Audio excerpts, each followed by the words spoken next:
So, yung ating mga peace lily ay napakaswerte din sa loob ng bahay. And then, in addition, nagpapaganda siya, aesthetic din po siya sa loob ng bahay. So, you will love this episode mga ka-jungle dahil papag-usapan natin kung paano ko napalaki ang ating mga peace lily na nandito. Ayan, napakalaki nila. Tapos, namumulaklak niya. Diba? For today's video ay i-share ko sa inyo kung paano alagaan at mapalaki ang ating mga peace lily. Alam ko, ilan sa inyo nag-aalaga ng mga peace lily pero mahirap sila palakihin, nahihirapan kayo mapalaki ang kanilang mga dahon at i-maintain ang kanyang lushness. My peace lily is growing like I think 4 years na dito sa ating garden or dito sa pag-aalaga ko. Since nandun siya sa bahay namin, nilipat ko siya dito sa garden.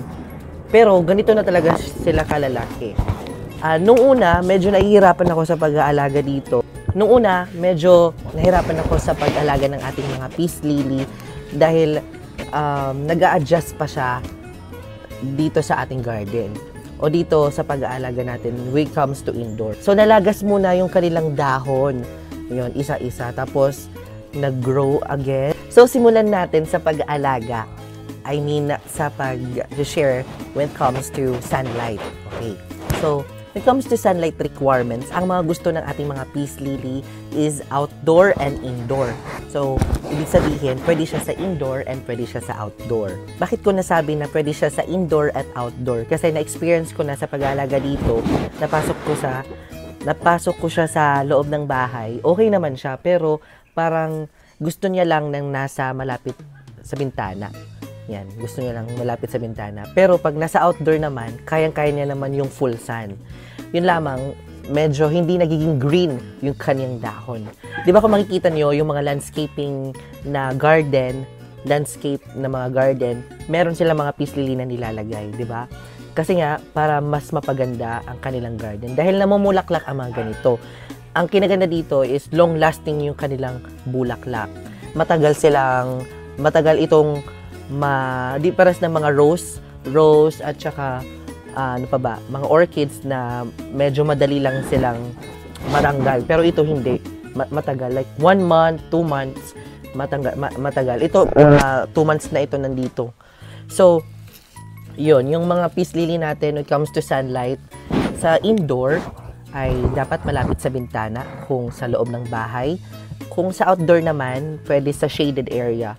Or kung may malapit kayo sa puno, pwede sa ilalim ng puno para hindi naman sila over sunlight. Dalawa kasing uri ng peace lily. Meron tayong Spetaphyllum variegata and Spetaphyllum natural lang, yung parang ganito. So dito, meron tayong Spetaphyllum variegata. Ito, variegated siya. Ibig sabihin ng variegated, yung may white splash sa kanyang dahon. Yan. O, ang pag-aalaga ng variegated, magkaiba sa natural lang or dito sa ating mga walang puti. Kasi ito, mas gusto nila yung bright light para mas maging white yung kanilang dahon. Gusto nila yung maaraw ba? Para maging white talaga yung dahon. Ito, okay lang kahit hindi. Kasi wala naman silang variegation. So, magkaiba sila ng care tips. Pero hindi ko alam kung bakit siya nandito. Siguro, natanim ko siya dito. Okay naman, kasi nasa outdoor naman. Nag-grow naman. Pero, itong pag-usapan natin ngayon, when it comes to watering requirements, wala akong problema dito sa pagdidilig. Kasi nga, kahit hindi kayo magdilig dito araw-araw, kayang-kaya i-tolerate niya. Yun lamang po, magkaiba ito sa pag-aalaga ng mga snake plant, sa mga ZZ plant. Kasi ito, kapag dry na, kailangan nyo agad diligan. Kasi mag-drop down yung kanyang mga dahon. This plant can tell kung siya ay kailangan ng dilig. What I really love this plant, kasi kahit maiwan siya, hindi siya mamamatay agad.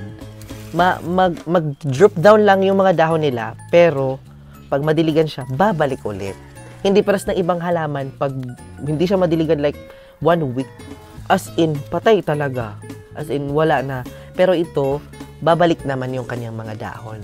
So, yan yung pinagkaiba dito sa ating mga peace lily. And then, don't worry about the root rot or pagbulok ng kanyang ugat. If ever makita nyo na may something sa inyong peace lily, kung itatanong nyo kung paano siya i-rescue, pwede nyong palitan ng soil mix. So, papalitan nyo lang, ihuhugasan yung kanyang roots, tapos i-cut nyo yung kanyang mga roots, tapos itanim nyo sa panibagong paso. Napapansin ninyo, yung mga dinidilig ko is parang nakikita ko lang sa kusina. Kasi nga, yung dinidilig ko, yung itong MSG, medyo nag-fade niya yung kanyang kulay kasi sa araw. So, nilalagyan ko lang yan. For example, today, I'm going to put some bitsen dito sa kanilang mga... Ang monosodium glutamic acid ay nagpapalaki ng mga dahon at nagpapastrong ng kanilang mga roots. Nagre-rescue din ito sa mga namamatay na halaman. So, huwag kayong mag-alala kung magdidilig kayo ng fertilizer na bitsin. Pero, dapat once a month or once a week lamang po sa pagdidilig. Depende sa inyo or depende sa halaman. And that's it. Para yan yung sekreto kung paano siya napapalaki, napapa-lush yung kanyang mga dahon. Ito meron na siyang flower. Tapos ito naman, meron din akong i-share sa inyo kung paano siya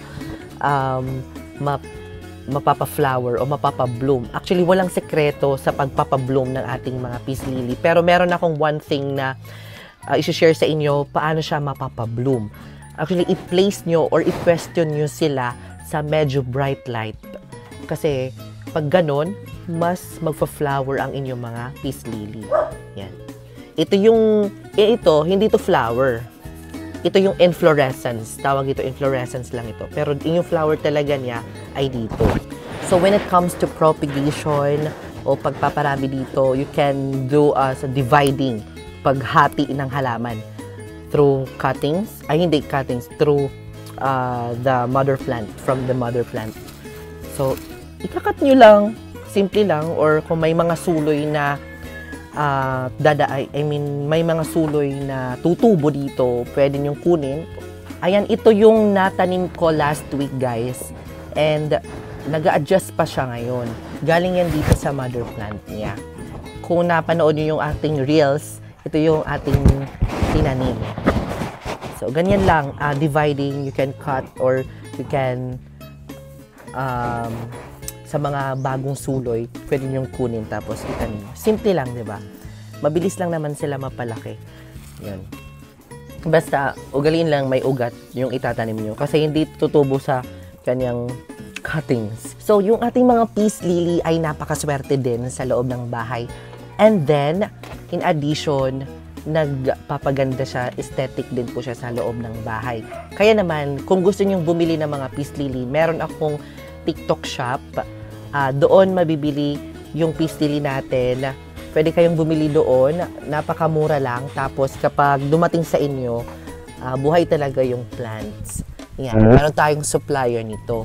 And pwede kayong mamili doon kung anong gusto nyo. May bulaklak at wala. Yan. So, yun, yung ating peace lily, paano alagaan, paano mapalaki yung kanilang mga dahon. And in addition na din mga ka-jungle, according to NASA, alam niyo ba, 10 peace lily ay katumbas ng isang aircon.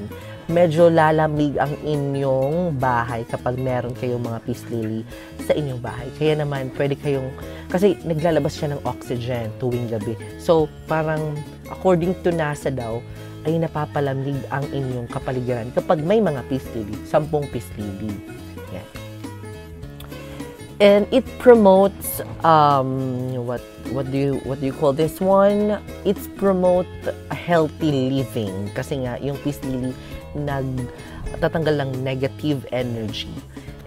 Kasi when you look this kind of plant, parang matatanggal ang inyong stress, di ba?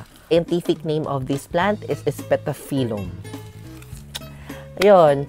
Yan lang ang ating pag-aalaga ng ating mga peace lily, and I hope you like this video. I hope may natutunan kayo in today's how to take care of this plant and paano siya mapapalaki ang mga dahon. Actually, yung sekreto talaga dito is the fertilizer and the sun requirements. Yon ang ating mga peace lily, and I hope you like this episode of how to take care of plants. And if you wanna order, nasa Yellow Basket mga ka-jungle. And thank you so much for watching this episode.